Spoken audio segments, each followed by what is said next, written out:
उसने कहा खाली हम लोग बदमाशों का थोड़ी डोजियर बनाए हैं, जो न्यायिक सेवा में लोग हैं इनका भी हम लोगों ने डोजियर बना लिया है। हमने उससे पूछा कि क्या कह रहे हैं आप? कहा सब पूछ लिया गया है कि श्रीमान जी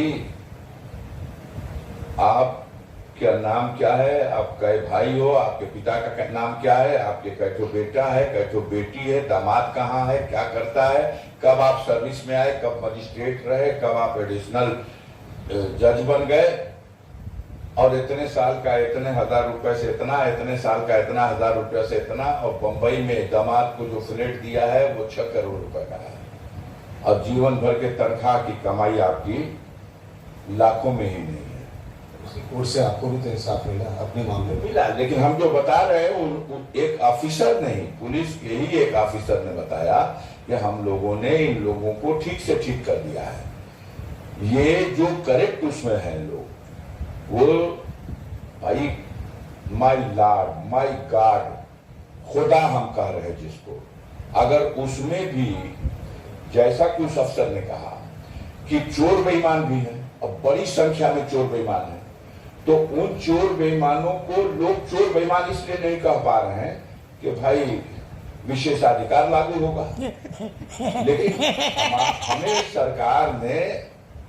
इस तरह के लिए डायरेक्शन दिया और इनको काबू में लाने के लिए जो चोर बेईमान हैं उनकी सारी कुंडली हम लोग बना लिए हैं और उनको दिखा दिए हैं, और जितना कहेंगे उतने लिखा जाएगा फैसला। ये एक ऑफिसर कह रहा है, झूठ कह रहा है, लेकिन कहा उसने। लेकिन ऐसा इसलिए कभी कभी लगता है कि कुछ चमत्कार होते हुए देखते हैं। मुख्तार अंसारी 35 साल पहले एप्लीकेशन दिए थे कि हमें बंदूक का लाइसेंस दे दिया जाए, और उस वक्त उनके पास ऑलरेडी एक राइफल का लाइसेंस है, वो लाइसेंस ही है, तो राइफल वाले लाइसेंस पे कोई आपत्ति नहीं है। बंदूक वाला लाइसेंस कहते हैं लोग कि डीएम और दोनाली बंदूक, हाँ, उसमें साइन जो है वो डीएम की नहीं है, जल्दी साहब ठीक है, और उसमें सजा हुई है आजीवन कारावास। आप सुनिए ना, इस केस में सजा हुई आजीवन कारावास। अब जो वो बता गया वो पुलिस का ऑफिसर एक दिन बहकने में कि हम लोग डोजियर रख देते हैं और फिर कहते हैं ये फैसला है। अभी एक मैटर हमने और देखा,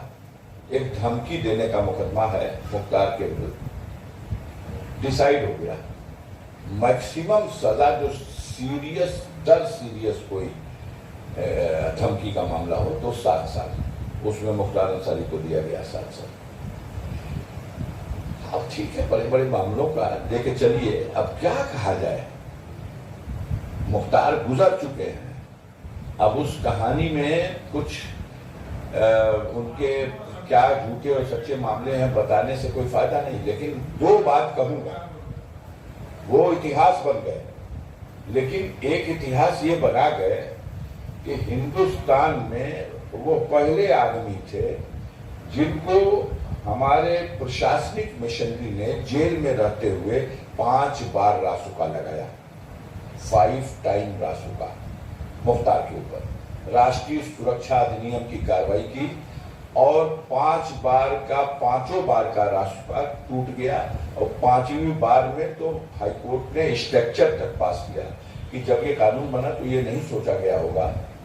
कि ऐसे भी दुरुपयोग होगा कि कोई व्यक्ति लगातार जेल में है और वो राष्ट्रीय सुरक्षा के लिए खतरा। एक सवाल और था जो बहुत लोग जानना चाहते हैं कि आप चूंकि परिवार के मतलब सैफुद्दौला अंसारी सबसे बड़े हुए, ये जो मुख्तार अंसारी की पत्नी है, क्या वो सरेंडर नहीं कर सकती लॉ के सामने? यह हमारी सलाह है उनको, हम आपके माध्यम से भी उनसे रिक्वेस्ट सलाह करेंगे कि उनको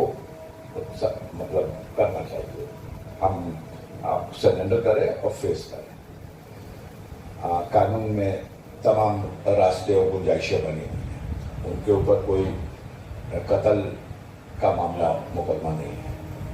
उनके ऊपर मामला यह है कि मुख्तार अंसारी ने फर्में बनाई अवैध अपनी पत्नी के नाम से, उसने ये किया वो किया, यही सब चीजें हैं। तो ये सब तो मनी लॉन्ड्रिंग का मामला है। आप जब वही नहीं रहे, ये मुझे मालूम है, मैंने उनके वकील से एक दो बार इसके बारे में जब बात की थी तो उन्होंने कहा था कि भैया कानून में बड़े रास्ते हैं, हम एंटीसिपेटरी बेल की कोशिश कर रहे हैं कि उनकी एंटीसिपेटरी बेल हो जाए, और अगर नहीं होगा तो फिर हाजिर होकर के जाके जेल जाकर के हम बेल कराएंगे और बेल होगी तो हम तो सलाह देंगे कि उनको हाजिर होना चाहिए, बेल कराना चाहिए। एक बेटा भी उनका जेल में है, हाँ। बहू उसकी जेल काट के आई है, बहू के पास साल भर से भी कम उम्र का बेटा था। आरोप यह था कि वो जेल में आई थी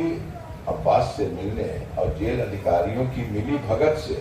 वो अलग कमरे में उससे मिलती थी। एक तरफ उनकी सबकी मिली भगत, दूसरी तरफ उसकी नीयत। Get the most number of TV channels, only with Tata Play. मुकदमे में जितने गवाह हैं सबको डरा धमका दे। ये आरोप तो किसी हिंदी की फिल्म से भी घटिया लगता है। किसी भी व्यक्ति को अगर वो जेल में है तो उसकी माँ, उसकी बहन, उसकी पत्नी उससे मिलने जाती है। आप ये कह सकते हो कि वो परमिशन का कागज नहीं था, जेल के अंदर चली गई थी, तो मुकदमा परमिशन लिए बगैर जेल में मिलने जाने का है बस। लेकिन उसको आपने बता दिया ऐसा जैसे मालूम रहा कि रासुका तक लगा उसमें।